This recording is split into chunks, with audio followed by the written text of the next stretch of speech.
ำลังเดินทางท่านเนาะปลายทางเมืองท่าแตงแขวงไส้กรองท่านทีมงานเพชรหินขำคูณศัพท์เนาะS2 เซ็นเตอร์เพราะว่าคืออย่างบริษัทเฮาท่านเนาะอยากให้ทุกท่านเข้าใจเรื่องราวเนาะบางคนก็จะถามว่าเอ้าประธานบริษัทสามารถลงเองลุยเองเบิดว่าซั่นเด้ไปขายเองยังเองจนทุกท่านต้องเข้าใจเนาะว่าบริษัทเนี่ยเขามีระบบในการขับเคลื่อนแผนงานแผนคนแผนเงินอย่างชัดเจนเบิดเลยแต่ส่วนร้ายเนี่ยคนบ้านเฮาหั่นน่ะความหูเรื่องธุรกิจพวกนี้มันบ่มีถึงแม้กระทั่งคณะผู้นำคณะ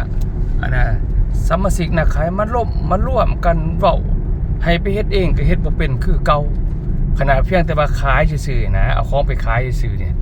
ก็ยังเช้า3เย็น3นะพอกระเทือนขึ้นสูงยามใดก็จังเฮ็ดนะความหมายสินะบัดนี้ในภาพร่วมของบริษัทเนี่ยมันเป็นอันมันเป็นไปบ่ได้เนาะคำว่าบริษัทกับจะเป็นพ่อค้าขายมันบ่เป็นอันเดียวกันเนาะฉะนั้นบริษัทเขามีนโยบายในการขับเคลื่อนมีแผนเติบโตมีแผนสร้างคนสร้างงานสร้างเงินโดยที่แผนที่ว่าเติบโตภายใต้คณะบริษัทเองว่าซั่นซะโดยที่บ่ต้องอาศัยไผเบิ่งผู้ใดเขามีแผนหมดเลยฉะนั้นพอเฮารับหุ้นส่วนเนาะอยู่ว่าเฮารับสมาชิกมาเนี่ยมันมี2แบบดิมันมีแบบที่เป็นสมาชิกซื่อๆถ้าซื้อกินซื้อใส่ซื้อเที่ยวสินะแล้วแต่เนาะซื้อหยังก็แล้วแต่ซื้อของไปแล้วก็อาจจะมีโปรโมชั่นต่างๆอันนั้นคือว่าลูกค้าอาจจะซื้อจะอาจจะไปขายในห้างค้าของเจ้าที่เจ้าจดทะเบียนพันเมืองพันยังเจ้าเนี่ยก็แล้วแต่นะความหมายแต่ว่ามันมีแบบกลุ่มที่2คือว่ากลุ่มที่เขามาสร้างอาชีพกับบริษัทเป็นนักธุรกิจเป็นหุ้นส่วนกลุ่มนี้เนี่ยแม่นเขาตั้งใจอยากมีอาชีพโดยที่แบบบ่อยากเปิดห้างเด้ข่อยบ่มีห้างข่อยบ่แม่นคนร่ำคนรวยคืออย่างคนอื่นเขาข่อยอยากมีอาชีพจาก2มื้อคนนี้นะ2มื้อข่อยจะลงทุนน้อยๆแล้วพัฒนาเจ้าของไปเรื่อยๆโดยที่เอาแห้งกับเอาปัญญากับเอาความตั้งใจนี่มาลงทุนซึ่งตัวนี้แหละทุกท่านวันนี้ธุรกิจมันก็มีกระบวนการของมันเนาะมันก็มีกระบวนการขายกระบวนการขยายกระบวนการประชุมหรือว่ากระบวนการบริการมันมีกระบวนการมันเลยฉะนั้นข้าพเจ้าในนามเป็นประธานบริษัทนี้นะข้าพเจ้ามีความรู้ในวงการนี้มาเกือบ20 ปีแล้วเนาะฉะนั้นข้าพเจ้ารู้ดีว่ากลุ่มคนที่เขามานี่เขาต้องการหยังเขาอยากได้จังใดฉะนั้นเฮาเป็นในนามเป็นเจ้าของข้าพเจ้าบ่แม่นสิมานั่งนิ่งดูได้เนาะนั่งซื่อๆบ่แม่นได้แม่นลุยที่ว่านี่บ่แม่นผ้าขายเด้อความหมายบ่แม่นผ้าขยายข้าพเจ้าไปสอนให้ท่านเฮ็ดเองแต่ว่าการสอนข้าพเจ้าบ่นั่งสอนในห้องประชุมอย่างเดียวหมายความว่าสอนทฤษฎีแล้วก็แม่นพาเฮ็ดพาทำพาฝึกงานขั้นตอนที่ข้าพเจ้าเรียกเอิ้นว่า on the job training เพื่อจะให้คณะอาจารย์คณะบริหารของบริษัทเนี่ยสามารถไปส่งต่อให้คณะกรรมการกับคณะผู้นำกับคณะผู้ขายต่อไปได้นี่คือเวียกของประธานฉะนั้นทุกการลงข้าพเจ้านี่คือการสอนเวียกให้ท่านเฮ็ดเองในอนาคตบ่ได้ไปรับใส่หรือว่าบ่ได้ไปค้นเจ้าขึ้นรถพาเลาะขายของบ่แม่นเด้อท่านเด้อทุกท่านเข้าใจเด้ออันนี้เวียกข้าพเจ้ามีแผนคักแน่มีมื้อมีวันที่เริ่มต้นฝึกเรื่องหัวข้อนี้วันที่ใดเดือนใดปีใดและจะสิ้นสุดในหัวข้อนี้ในวันที่ใดเดือนใดปีใดมันมีความละเอียดชัดเจนเบิดแล้วทุกท่านเด้อมากาแฟตัวจริงเนาะคือเพิ่นบอกมันตรงอยู่ในสีถูกมันบ่ถึงต้านี่แม่นทั้งยาวนี่100ป้ายโอ้ทั้ง ส กว้า วนงนี่60ป้ายสวนใหม่เด้อมอง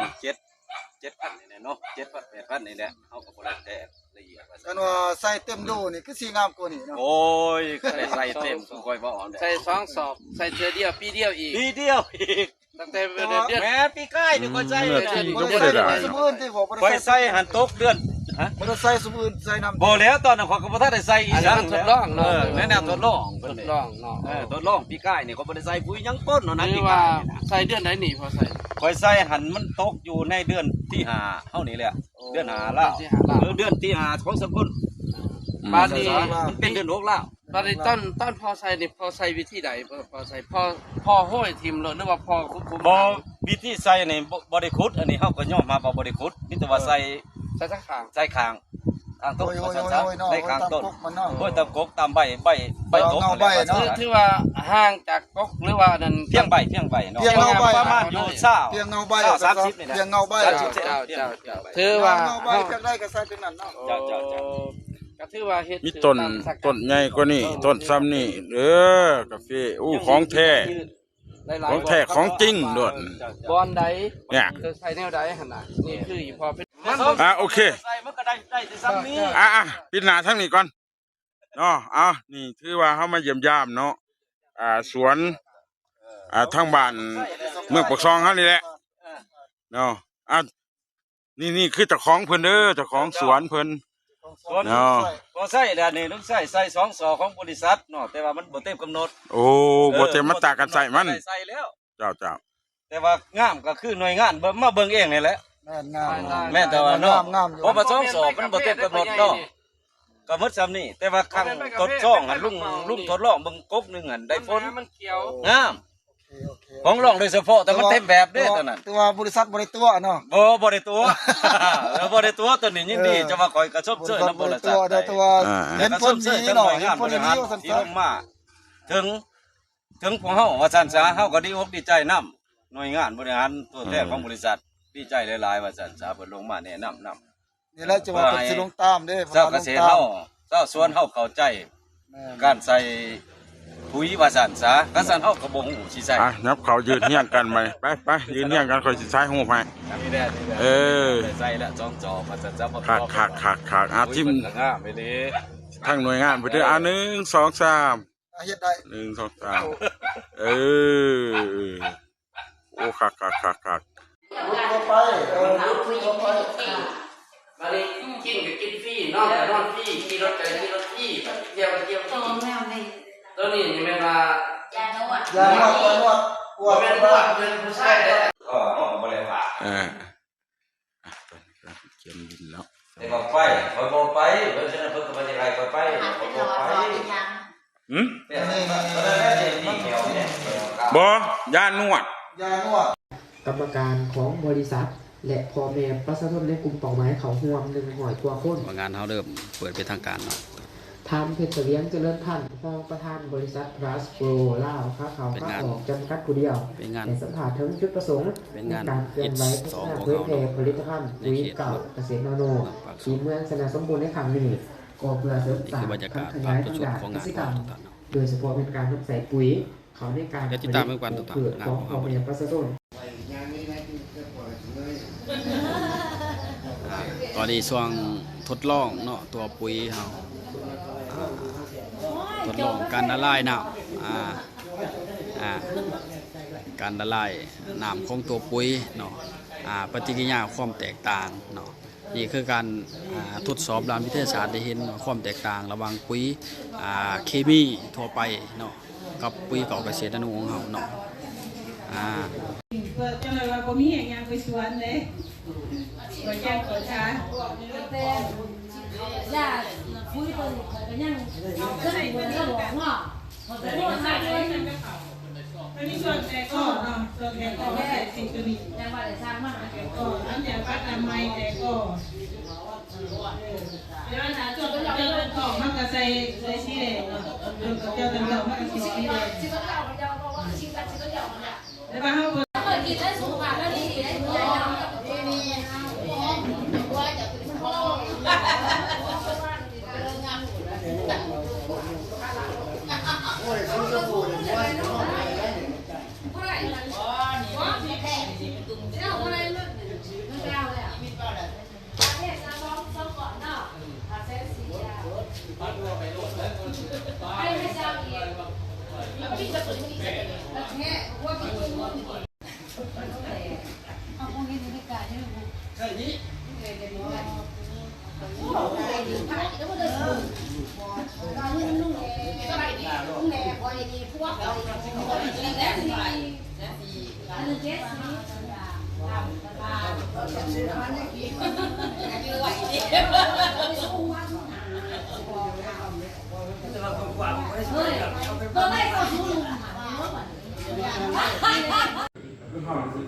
บรรยากาศเนาะ ที่ว่าห้องหมากของการกิจกรรมหรือห้องหมากหรือว่าห้อง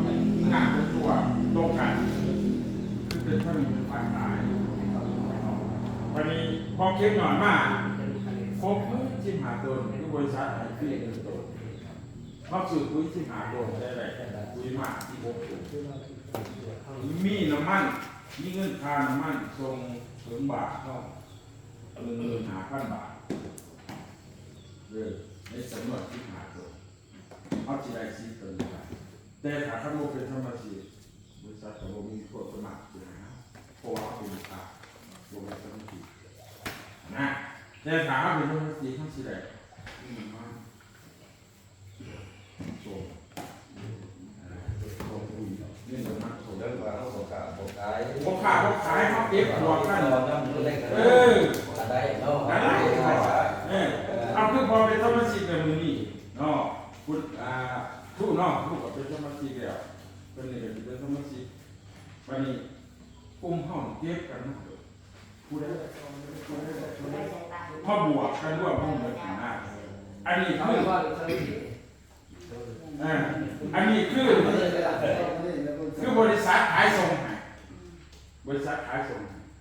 เนาะในบริษัทขายส่งเขามาทำงานกำไรอยากจะกำไรอยากจะเอาอยากจะได้หรอกพวกผมเป็นคนขายเลยขายดีขายเขาจะมีคนได้แต่ที่แน่ๆต้องเพื่อนทำมาเสียก่อนเพราะว่าปีนี้มาทำมาเสียเป็นดอกบ้างใช้จีเป็นธรรมจิตเอาอย่างธรรมจิตมันเป็นตัวที่มอหรือซ่า2 มอแล้วบ่มีเด็ด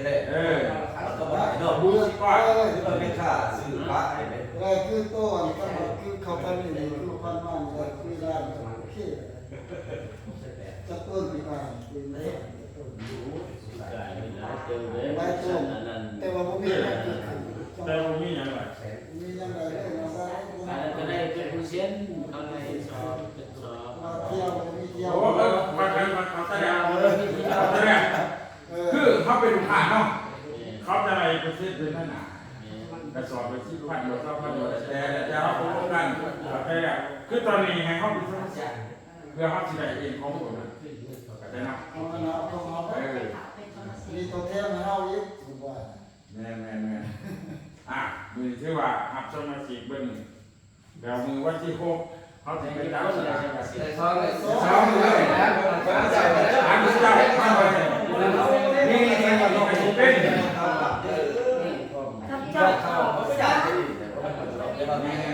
ต้องเพิ่นไปบอกเจ้าคือแล้วก็น้องลูกหลานไปเขาน้ำแต่ว่าเลือกการค้าการขายแล้วแต่ว่ามีแต่ว่าเรื่องสมาชิกอยู่เรื่องถ้าทำกันได้เครื่องของอยู่ในทางบริษัทที่งานภาษาอยู่ในที่งานเพิ่นอยู่ในคณะเพิ่นก็ได้เอาไปก็น้องอาศัยว่าน้องลูกในการค้าก็เรื่องเป็นไม่ทั้งมวลพี่น้องได้ใช้งาน วันนี้เลยแต่ว่า15 ต้นเด้อแถมไปเที่ยวประเทศไทยที่ที่นั่ง เดี๋ยวช่างคุยเขายังบ่ได้ลงเขาว่าส่วนนั้นเลิกบ่ได้ยังส่งคนเขาก็เพราะว่าอดแล้วทางบริษัททางนั้นเขาส่งมาก็เนี่ยคืองานเดียวดีๆล่ะเดี๋ยวนั่งคุย ลูกตาเสีย นี่พี่น้องก็จะข้ามเนาะ แม่เมื่อ แม่ เมื่อเลยแหละ บุญเอื้อเนาะ ถ้าข้ามไปเที่ยวแล้วก็เป็นเราไปคุยกันนั่นแหละ เม่ใหญ่กว่านั้นก็เพิ่นเป็นลูกหลานเนาะ เพื่อนหันเพื่อนหลายกลุ่มตอนไปข้างบนเดียกันเสื้อลำโพงตอนที่เพื่อนหลายยังเป็นเสื้อลำโพง